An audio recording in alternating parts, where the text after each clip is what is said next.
sholati wastabir 'alaiha. Perintahkanlah kepada keluargamu untuk sholat dan bersabarlah, karena tidak mudah menyuruh anak-anak kita sholat itu. Diperlukan kesabaran, ketekunan dan sebagainya. Maka penting untuk kita ingat, karena ini peristiwa penting yang terjadi pada bulan Rajab ini. Bulan ini bulan yang sangat penting Bapak dan Ibu sekalian, karena ini adalah awal dari 3 bulan yang dipersiapkan secara khusus dengan doa Rasulullah Sallallahu Alaihi Wasallam. Allahumma barik lana Rajab wa Sya'ban wa balighna Ramadan. Ya Allah, berkahilah kami di bulan Rajab ini dan di bulan Sya'ban, dan berikanlah kesempatan kepada kami untuk mencapai bulan Ramadan. Maka mudah-mudahan kita jadikan momentum bulan Rajab ini sebagai persiapan untuk kita mempersiapkan diri sebaik mungkin menyambut Sya'ban, dan yang terpenting adalah Ramadan yang sebentar lagi akan tiba kepada kita. Sebuah bulan yang tentunya kita tunggu bersama-sama, karena bulan yang penuh kebaikan, keberkahan, penuh dengan segala yang diridhai oleh Allah Subhanahu wa taala. Dan mudah-mudahan kita semua diridhai dan bisa mendapatkan bulan Ramadan secara efektif dan maksimal. Bapak dan Ibu sekalian, I'm seeing 2-3 faces are non-Indonesian here, but I'm sorry if I'm not speaking Indonesian. We have Ibu, siapa namanya lagi lupa? Ibu. Ya, selalu telepon saya. I have another brother who's living on the other side, but I just wanted to say that, kemarin di khutbah Jumat, kemarin dulu, saya menyampaikan satu khutbah yang mungkin saya ingin simpulkan dalam bahasa Indonesia secara singkat. Tentu yang hadir di Jumatan paham betul apa yang saya sampaikan, tapi ini sangat penting sekali karena ini menyangkut kita semua dan juga generasi kita dan masa depan kita, tentang bagaimana menjaga generasi masa depan kita.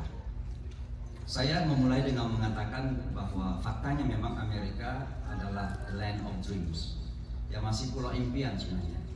Sampai pagi ini pun saya masih menemukan bahwa perekonomian Amerika masih jauh lebih unggul dibanding dengan perekonomian yang selama ini dianggap membayang-bayangi Amerika Cina. Berarti secara ekonomi Amerika masih jauh lebih hebat. Amerika is unshakable, secara ekonomi belum, ya. Demikian juga secara apapun, ya, secara politik kemarin bagaimana Donald Trump terpilih menjadi presiden, tapi ketika semua mantan presiden berkumpul di acara funeral Jimmy Carter, semua ketawa-ketawa saja gitu. Artinya apa? Secara politik aman-aman saja di Amerika ini. Demikian juga secara militer nggak bisa diragukan lagi bahwa Amerika sangat kuat sekali.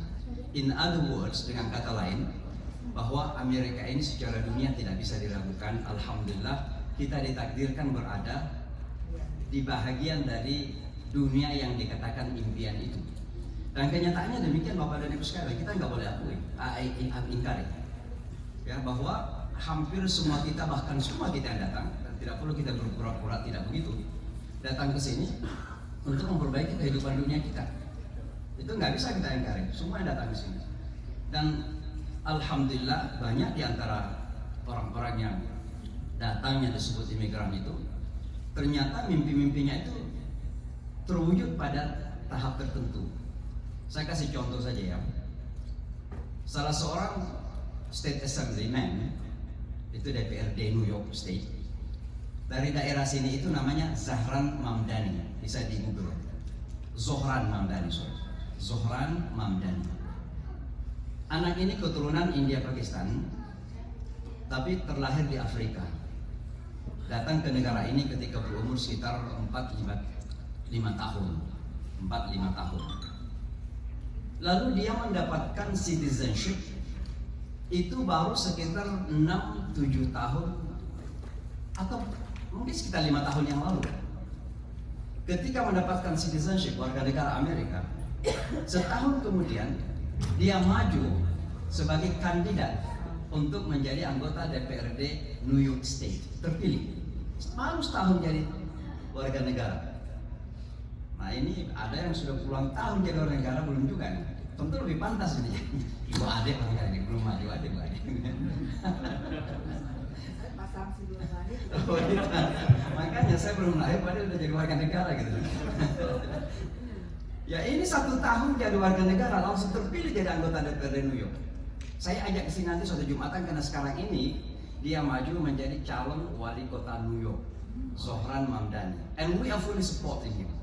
Kita akan support dia semampu kita karena bagaimanapun juga ini ada calon yang beragama Islam, mungkin dengan segala kekurangan yang ada, tapi alhamdulillah beragama Islam minimal kan.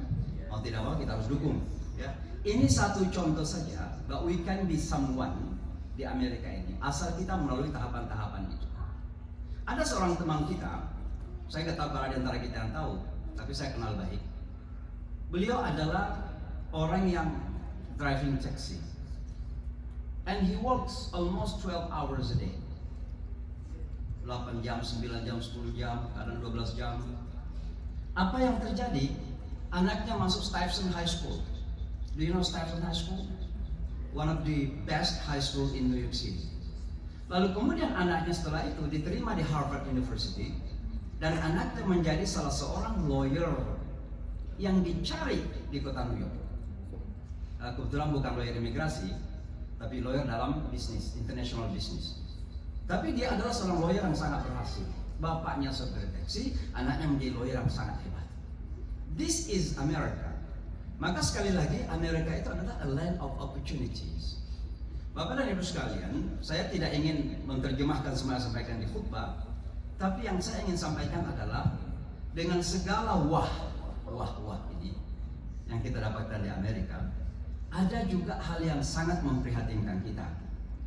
Dan memprihatinkan kita adalah bukan dunia. Kalau dunia insya Allah minimal kita masih punya tempat tidur, bisa makan 3 sehari semalam. Bahkan terkadang kita makan bukan karena kita perlu, hanya karena kita mau. Ada antara keperluan dan kemauan. Kalau kemauan itu nggak ada batasnya. Tapi perlunya terkadang 1 piring, maunya makan 3 piring, kan begitu. Ya, kita makan ini bukan karena keperluan, tapi karena kan mau saja, menginginkan, ingin, mau, and our wishes and wants has no limits, kan begitu aja. Ya itu dunia. Tapi yang mengkhawatirkan kita adalah apakah kita mampu dan bisa preserving our faith, iman kita, Islam kita ini. Dan tentunya kalau kita berbicara tentang kita, ini by extension adalah juga kepada generasi setelah kita. Masjid Al-Hikmah, kita yang berumur di atas 40 tahun, mungkin kalau dikasih umur lagi 30 tahun ya panjang sekali, alhamdulillah 70 tahun.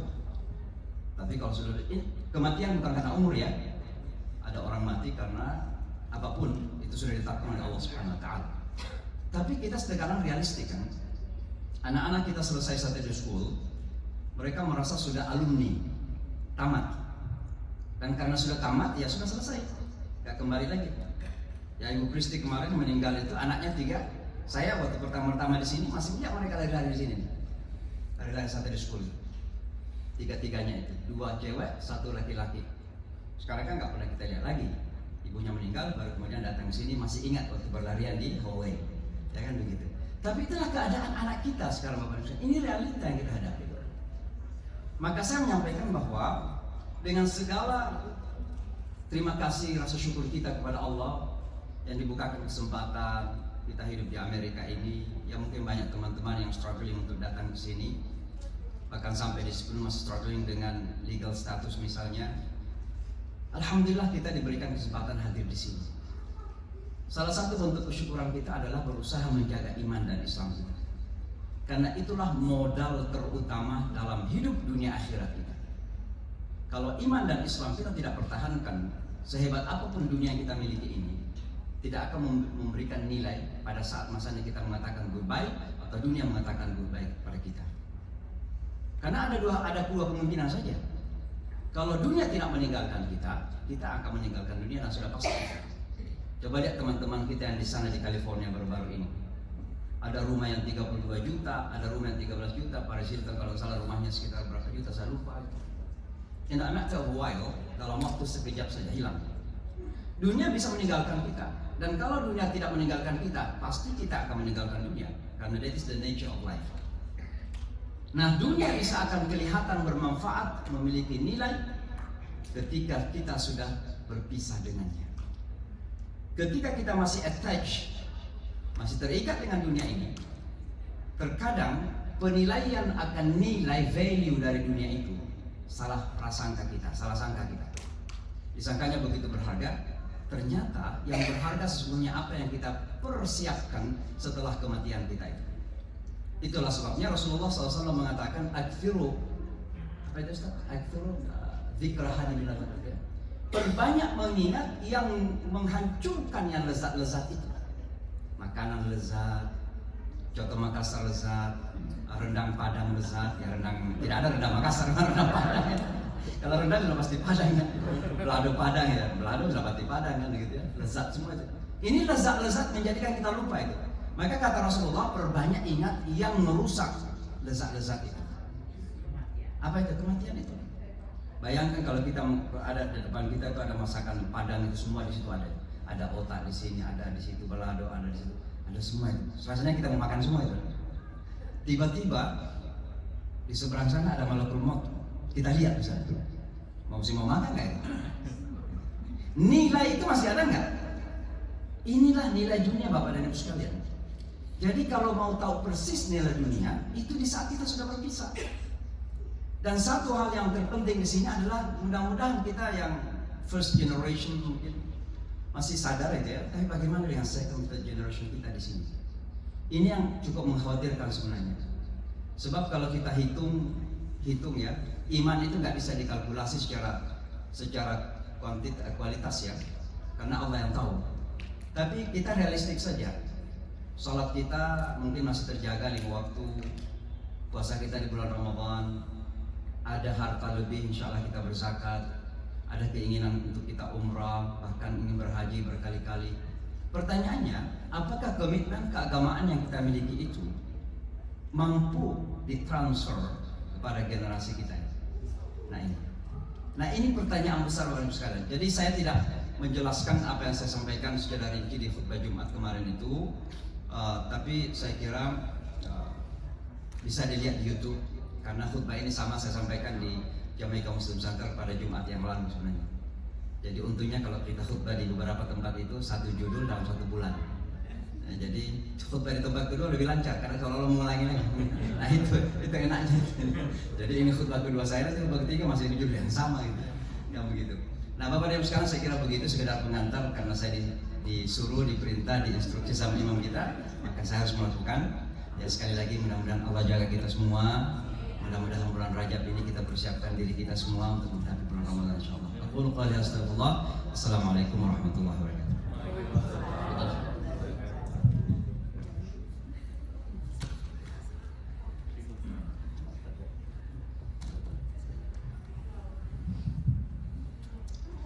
Alhamdulillah, jazakumullah Ustaz Syamsi. Mudah-mudahan apa yang beliau sampaikan bermanfaat bagi kita semua. Saya kira yang disampaikan Ustaz Syamsi sudah cukup gitu. Padat sekali apa yang memang harus kita persiapkan. Tapi mungkin ada beberapa yang ingin sampaikan juga Ustaz Khalil tentang apa yang sudah beliau catat-catat nih dari semalam nih, penyampaian apa katanya besok itu pengajian. Makanya saya kasih kesempatan buat Ustaz Khalil. Saya di sini menyimak saja.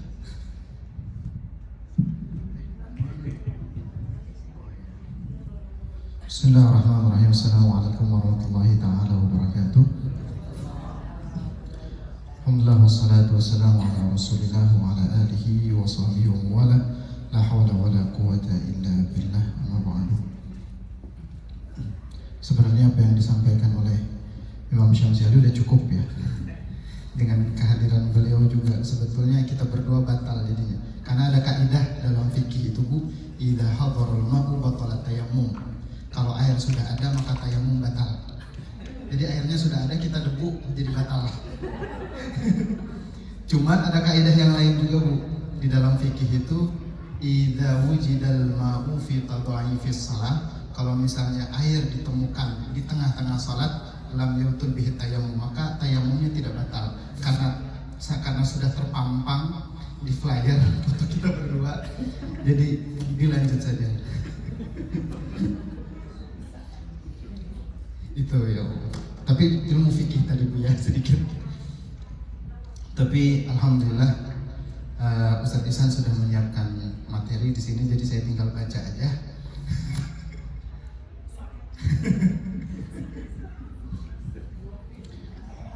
Eh, ini ada materi tentang 6 perkara yang dirahasiakan oleh Allah Subhanahu wa Ta'ala. Sebetulnya sudah pernah disampaikan waktu pengajian hari Minggu sama beberapa ibu-ibu, cuman nggak utuh waktu itu, jadi ingin disempurnakan sekarang. Silakan Ustaz Ihsan. Baik, bismillahirrahmanirrahim. Sekali lagi untuk pembukaan, kalau tadi kelihatannya belum kumpul semuanya, sekarang udah lebih padat, sudah lebih ramai. Saya ingin mengulang, mari kita buka lagi dengan membaca Al-Fatihah.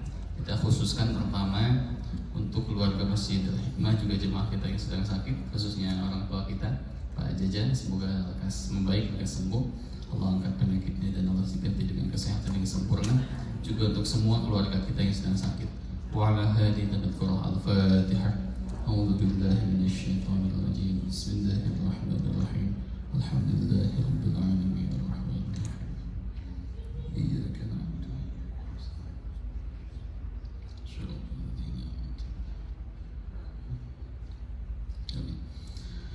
Baik Bapak Ibu sekalian, untuk mengefektifkan waktu karena menuju asar kira-kira 19 menit lagi, kami akan menyampaikan tentang 6 perkara yang dirahasiakan oleh Allah. Ini adalah sebetulnya diambil dari kalamnya Sayyidina Umar yang nanti akan dibacakan oleh Ustaz Khalil. Jadi ini untuk senantiasa pengingat kita bersama tentang 6 perkara apa sih yang Allah rahasiakan dalam kehidupan kita. Akan dimulai dengan pembacaan kalamnya Umar bin Khattab. Silakan Ustaz Khalil. Ini jadi oper-operan gini Bu, ya maafin Bu ya. Telah diriwayatkan dari Sayyidina Umar radhiyallahu anhu bahwasanya ia berkata, innallaha katama sitta fi sitta. Allah merahasiakan 6 perkara di dalam 6 perkara lainnya. Yang pertama, katama ridha fi ta'atin. Pertama, Allah merahasiakan ridhonya dalam perbuatan taat. Kemudian yang kedua, katamal ghadaba fi maksiatin. Allah merahasiakan murkanya di dalam kemaksiatan. Wa katama lailatul qadri fi syahri Ramadan. Yang ketiga, Allah merahasiakan Lailatul Qadar di bulan Ramadan.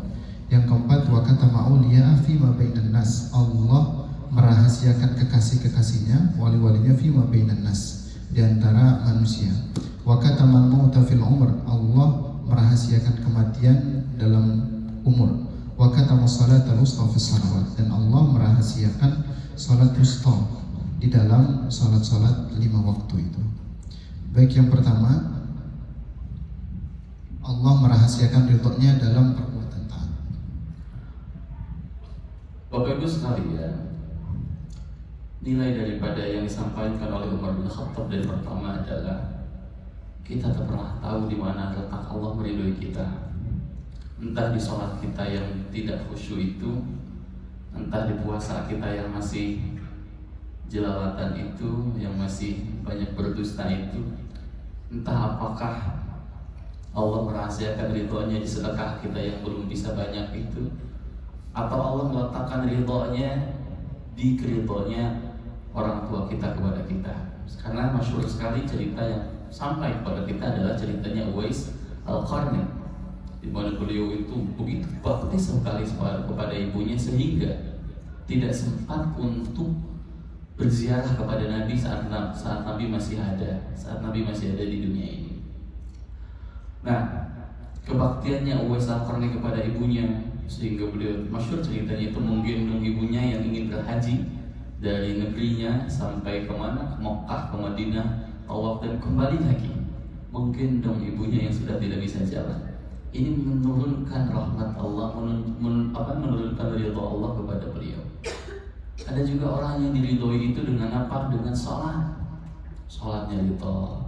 Ada yang apa? Ada yang diridhoi dengan puasa. Karena saya sering katakan di beberapa ceramah, salah satu kriteria yang Allah kenalkan kita terhadap kriterianya orang ahli surga adalah radhiyallahu anhum wa radu anhu. Radiyatan mardiyah. Mereka yang ridho terhadap Allah, juga mereka yang diridhoi Allah. Nah, kadang kita selalu ingin mencari ridho Allah, tapi kadang kita tidak ridho terhadap Allah.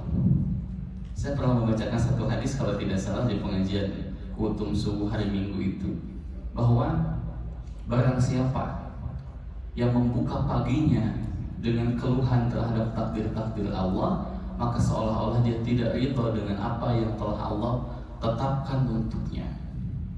Saya sering ibaratkan ibu-ibu sekalian, kita orang tua, kita punya anak kita kasih jajan tiap hari, kasih makan tiap hari. Misalkan saya di sini hidup dari bapak, dia tinggal di sini, ibu-ibu ngasih makanan kepada kami, gitu kan. Dan bayangkan, andai kata apa yang ibu berikan kepada saya, kepada imam di sini, kemudian saya membicarakan keburukannya kepada orang lain, saya bilang, katanya ternyata makanan dari ibu-ibu itu gak enak, makanan itu aja. Dan ibu dengar bahwa saya mencemooh ibu kepada orang lain. Kira-kira ibu sebagai orang yang memberi ridho atau tidak kepada saya? Pasti sakit hati. Nah, kira-kira Allah seperti itulah. Bukan tidak kita menyebutkan Allah dengan manusia, tidak. Tapi andai kata Allah sudah memberikan banyak sekali nikmat kepada kita, kemudian di satu momen kita mengeluhkan nikmat Allah ini kepada manusia lain, seolah-olah kita sedang mengadukan keburukan Allah kepada kita, seolah-olah Allah itu berlaku buruk kepada kita. Nah, itu kata Nabi, ka'annahu sakhitun ila Allah. Seolah-olah dia itu memusuhi Allah, tidak ridha dengan Allah. Maka nanti ada masyhur daripada sebuah hadis dikatakan, "Lam yasbir ala balai wa lam yashkur ala na'mai falyakhrij min bainil ardi was samai." Siapa yang tidak mau sabar terhadap masalah dariku, kata Allah, siapa yang tidak mau syukur atas nikmat dariku, kata Allah, falyakhrij min bainil ardi was samai. Pergi dari atas bumiku, pergi dari bawah langitku. Jadi sekali lagi poin daripada yang pertama adalah kita tidak pernah tahu amal mana yang Allah ridho terhadap kita. Bisa jadi gara-gara kita memberi makan anjing yang kelaparan. Kita tahu ceritanya ibu-ibu sekalian, Nabi menyampaikan ada perempuan, mohon maaf, pelacur yang ngasih minum seekor anjing, dan dia akhirnya diangkat menjadi wanita salehah, wanita ahli surga. Itu ridho Allah di sana. Nah, makanya oleh karena itu nilai yang ingin saya sampaikan adalah jangan pernah menyepelekan amal. Boleh jadi amal terkecil itulah yang mengangkat kita ke langit, mengangkat kita ke derajat yang paling tinggi. Nah, salah satu amal yang baik bagi kita tahulah kita orang maksiat, kita banyak dosa, kita tahu, dan kita tahu banyak maksiat. Nah, salah satu amal yang bisa kita lakukan ketika bermaksiat, ketika setelah melakukan dosa apa? Penyesalan dan malu kepada Allah. Ini rasa malu kita kepada Allah itu nilai yang mahal, bapak-bapak sekalian. Sehingga Ibnu Athaillah dikatakan, rubba maksiatin awrasat izzan wastikbaran khairun awrasat dillan wa inkisaran khairun min ta'atin awrasat izzan wastikbaran. Dosa yang menjadikan merasa hina di hadapan Tuhan jauh lebih bernilai harganya daripada ketaatan yang membuatmu sombong di hadapan Allah. Poin kedua saya akan Al-Ustaz kalian. Baik, yang kedua Ibu, Allah juga selain merahasiakan ridhonya dalam perbuatan taat yang kita lakukan, sehingga kita tidak boleh meremehkan kebaikan sekecil apapun itu, karena bisa jadi justru Allah ridho di situ. Tapi juga Allah merahasiakan murkanya dalam perbuatan maksiat, sehingga kita tidak boleh meremehkan kemaksiatan sekecil apapun itu, keburukan sekecil apapun itu di hadapan Allah Subhanahu wa Ta'ala. Karena kata guru saya pernah mengatakan, dosa yang kita lakukan jangan melihat dosanya, tapi kepada siapa kita berbuat dosa, kepada siapa kita berbuat maksiat. Kalau kita berbuat maksiat di hadapan Allah, maka itu tentu merupakan dosa yang besar, karena kita bermaksiatnya adalah di hadapan Allah Subhanahu wa Ta'ala. Jadi ada banyak cerita Bapak Ibu sekalian tentang poin kedua ini, bagaimana Allah merahasiakan murkanya dalam perbuatan maksiat. Tapi ada dalam satu riwayat ketika Nabi Muhammad SAW itu pernah ditanya oleh salah seorang sahabat. Ada yang mengatakan, ya Rasulullah, sesungguhnya fulan itu dia siang hari berpuasa, malam hari dia qiyamul lail, kemudian dia senang membaca Al-Quran, tapi dia selalu menyakiti tetangganya dengan lisannya. Kemudian Rasulullah komentar, dia adalah orang yang merugi, dia adalah orang yang celaka, dia adalah penghuni neraka. Bayangkan dari sekian banyak amal yang sudah dia lakukan, puasa butuh energi, kemudian qiyamul lail, dia melawan rasa dingin, tapi amalan itu sia-sia saja karena dia senantiasa menyakiti orang lain itu dengan lisannya, yang mana itu justru ada murka Allah Subhanahu wa ta'ala. Maka kita perlu hati-hati Bapak Ibu sekalian, jangan sampai kita ini meremehkan, karena kita tahu Allah itu Maha Rahman, Allah itu Maha Rahim, Allah Maha Pengasih, Allah Maha Penyayang. Tapi kita tidak menafikan bahwasanya Allah juga punya sifat ghadab, Allah juga bisa marah, Allah juga bisa murka. Sehingga ketika kita melakukan aktivitas sehari-hari itu antara khauf dan roja, kita ini takut kalau misalnya Allah murka sama kita, tapi kita juga tetap berharap kalau misalnya Allah itu mengampuni dan menerima amalan kita, sebagaimana yang Abu Nuwas katakan itu kan, bahwasanya dia ini meminta kepada Allah surga tapi nggak pantas, dia lebih pantas masuk neraka. Cuma kalau masuk neraka dia nggak sanggup. Itu kan bahasa bahasa filosofis ke Allah, ya kan? Jadi ya Allah udahlah masukin saya saja ke dalam surga.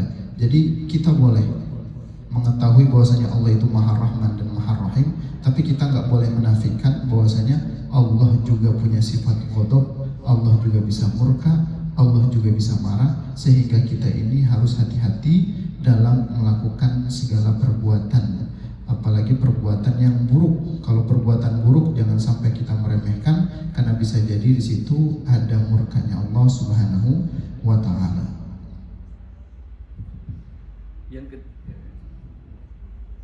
Yang ketiga daripada apa yang dikatakan oleh Umar bin Khattab, dia mengatakan Allah merahasiakan Lailatul Qadar dalam bulan Ramadan. Kita tidak pernah tahu kapan Lailatul Qadar itu tiba. Ada yang bilang 10 malam terakhir, dan bilang malam-malam ganjil, ada yang bilang dari tanggal 1, ya macam-macam sekali. Tapi itulah luar biasanya. Andaikan kita dikasih tahu, ya kita akan ibadahnya di satu malam saja, Bapak sekalian. Oleh karena itu, ya saat itu faidah daripada dirahasiakannya Lailatul Qadar adalah kita beribadah semaksimal mungkin di bulan Ramadan. Yang mana saya sering katakan kepada ibu-ibu kemarin, saya bilang bahwa salah satu modal kita kan sering merasa Ramadan kita hampa, puasa kita kok gitu-gitu aja. Nah, salah satu kesalahannya apa? Karena kita mulainya di tanggal 1 Ramadan, harusnya dimulai dari bulan Rajab. Kita mulai prepare dari sekarang. Kalau tanggal 1 Ramadan, bayangkan Bapak-bapak sekalian, udah harus hari pertama puasa, hari pertama tarawih, hari pertama kita harus bangun subuh untuk sahur. Berapa kagetnya tubuh kita. Tapi kalau kita latih dari Rajab, makanya orang banyak juga yang mensunahkan puasa Rajab, walaupun nanti banyak hadis yang bermasalah di sana. Tapi kita tidak menafikan kesunahannya, gitu kan. Nah, kemudian di sana kita mulai dari Rajab, banyak taubat, banyak istighfar, sehingga datang Ramadan kita sudah suci, sudah bersih, tinggal istiqomah dan lebih baik lagi. Ya, itu yang disabdakan oleh Sayyidina Umar. Poin keempat, silakan Ustaz Khalil. Baik, yang keempat, Allah juga merahasiakan wali-walinya. Wali itu kekasih Allah, wali-walinya, kekasih-kasihnya di tengah-tengah manusia. Sekarang siapa yang tahu di sini, di antara kita ada nggak wali? Nggak ada. Kenapa? Karena rahasia. Jadi Allah merahasiakan wali-walinya di tengah-tengah manusia. Bisa jadi di sini ada kekasihnya Allah, cuman kita nggak tahu. Bisa jadi Ustadz Ihsan di sini wali, ya kan, kita nggak ada yang tahu, ya kan. Nah, jadi Allah itu merahasiakan wali-wali supaya apa? Supaya kita ini nggak menyakiti siapapun dari kalangan manusia. Baik itu yang pakaiannya bagus ataupun yang pakaiannya nampaknya zahirnya itu jelek. Karena bisa jadi Allah itu meletakkan kasih sayangnya kepada dia, sehingga kita nggak boleh meremehkan manusia dalam profesi apapun itu, bagaimanapun itu nggak boleh. Nah, guru saya pernah menyampaikan wali itu macam-macam. Nanti kan ada orang itu yang dikasih sama Allah pengetahuan untuk mengetahui kekasihnya Allah, yaitu dikasih pengetahuan sedikit pengetahuan tentang gaib. Itu ada orang yang dikasih memang oleh Allah seperti itu. Jadi wali itu kategorinya macam-macam. Yang pertama, ada wali yang dia ini adalah seorang wali, dia tahu dia wali dan orang lain tahu dia wali. Jadi dia tahu dia disayang oleh Allah dan orang lain pun juga tahu kalau misalnya dia ini disayang sama Allah. Akhirnya banyak orang itu yang berbondong-bondong datang kepada dia mengambil banyak faedah. Nah, ini wali masyhur, wali yang sudah terkenal. Kalau kita lihat kesehariannya mungkin biasa saja, ngajar di pesantren. Cuman sudah dibuka oleh Allah, sudah dimaklumatkan bahwasanya dia kekasih Allah. Dan orang-orang tahu itu. Kemudian yang kedua, dia wali Allah dan orang-orang itu nggak tahu kalau dia wali Allah. Nah, ini yang berbahaya yang disebutkan di sini.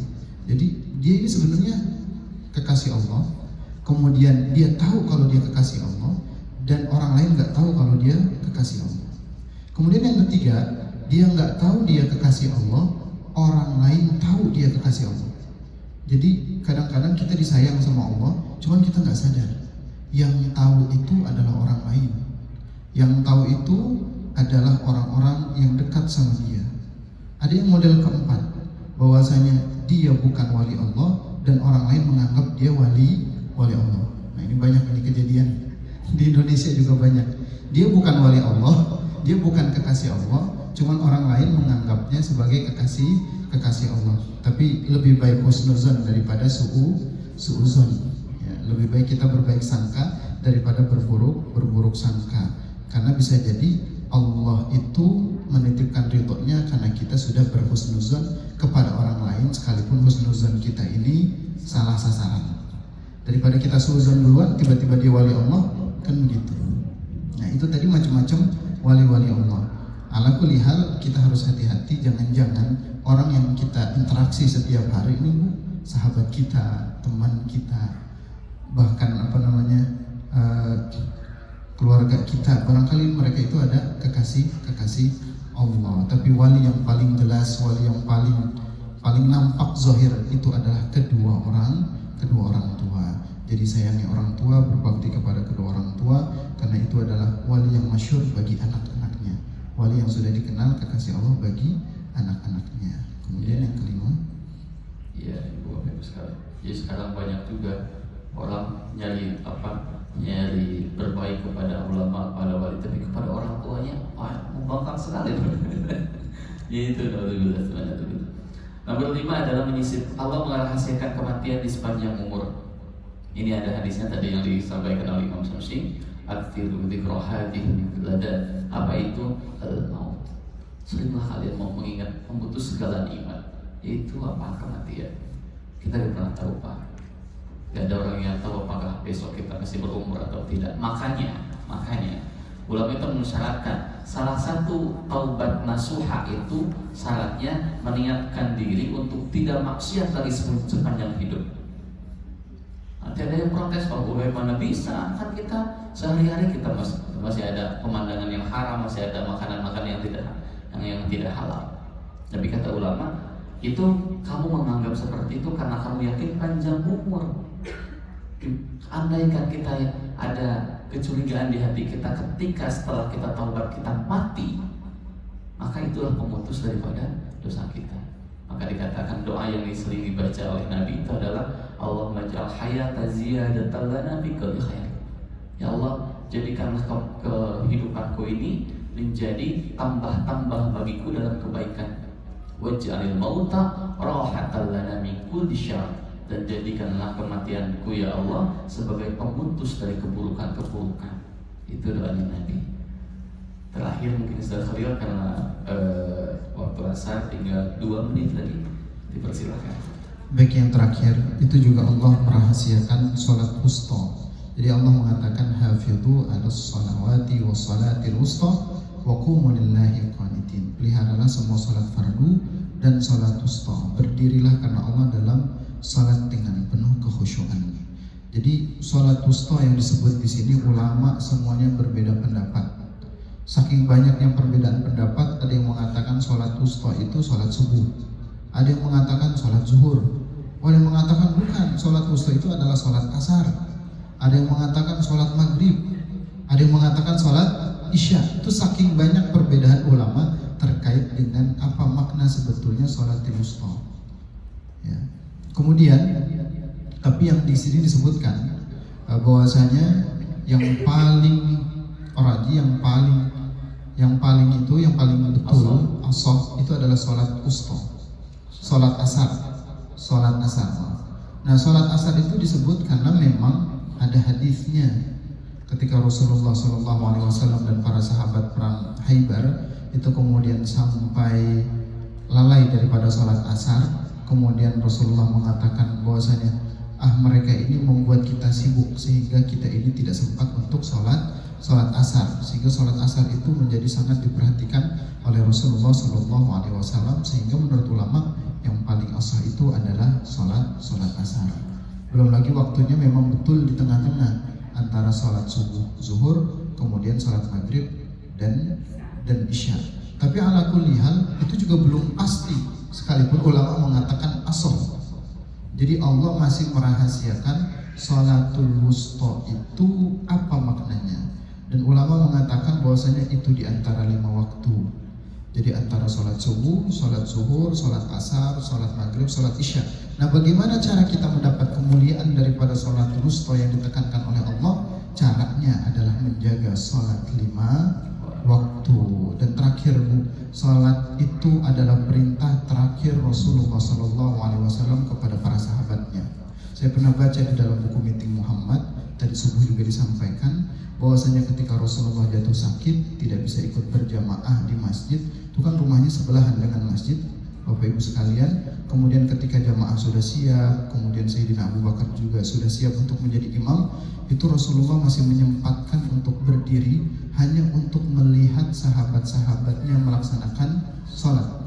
Ketika Rasulullah berdiri kemudian melihat dari kejauhan, sahabat-sahabat yang lain sadar itu ada Rasulullah. Barangkali Rasulullah ingin mengimami kita.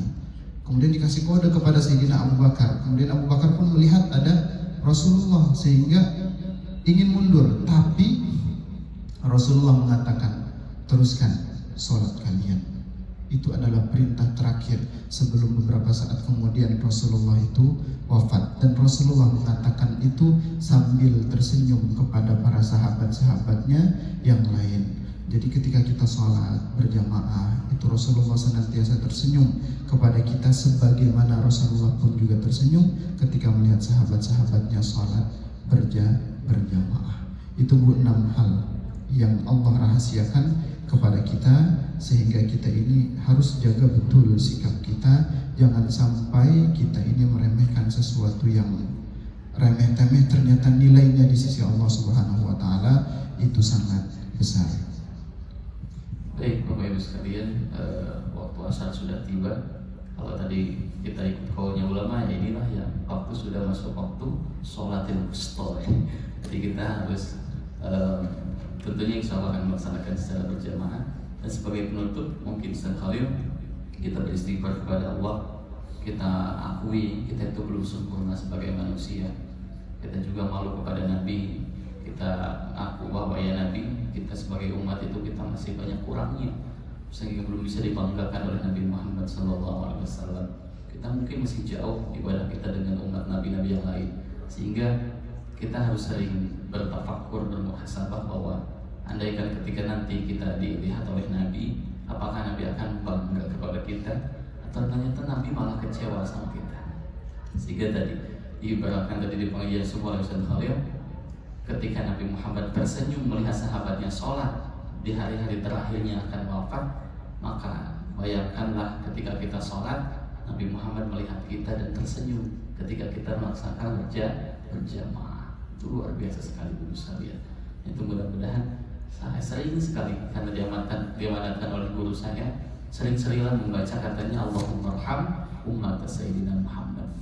Ya Allah, sayangilah umat ini, umatnya Nabi Muhammad. Oleh karena itu, kita sebagai sesama umat Nabi Muhammad, mari untuk senantiasa saling menabur kasih cinta dan kasih sayang. Jauhkan kedengkian, jauhkan kepada kepada rasa hasud dan sebagainya.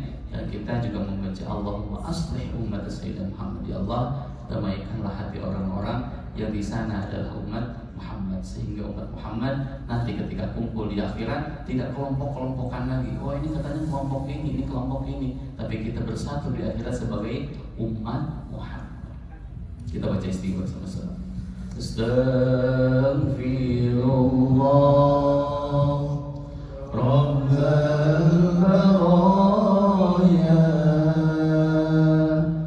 أستغفر الله من الخطايا أستغفر الله رب البرايا أستغفر الله من الخطايا أستغفر الله رب البرايا أستغفر الله من الخطايا.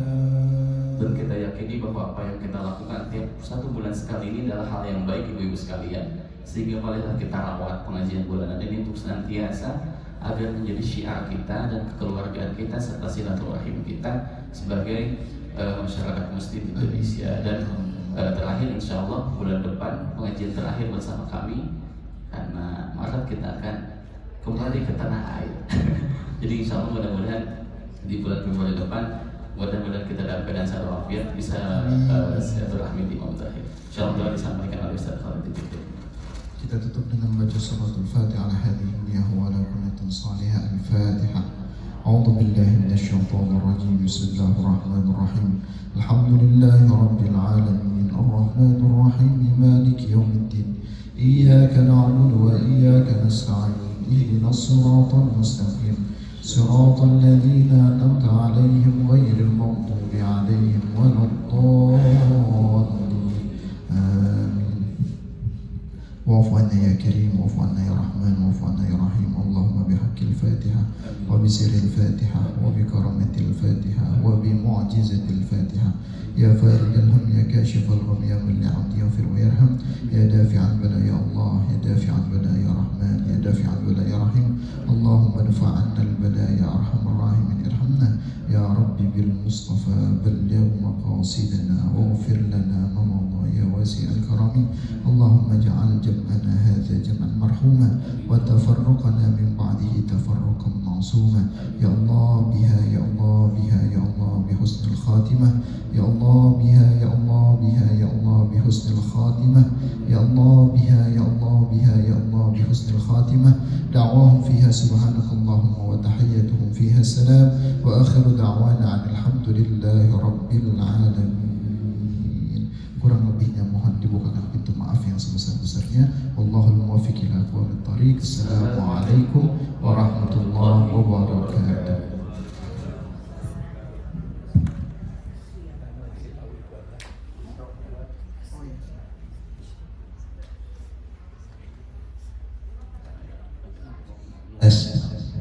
Ibu-ibu cuma ngasih tahu aja, nanti insya Allah kita akan ada pengajian di acara Isra Miraj itu hari Senin tanggal 27 kalau nggak salah, Isra Miraj insya Allah.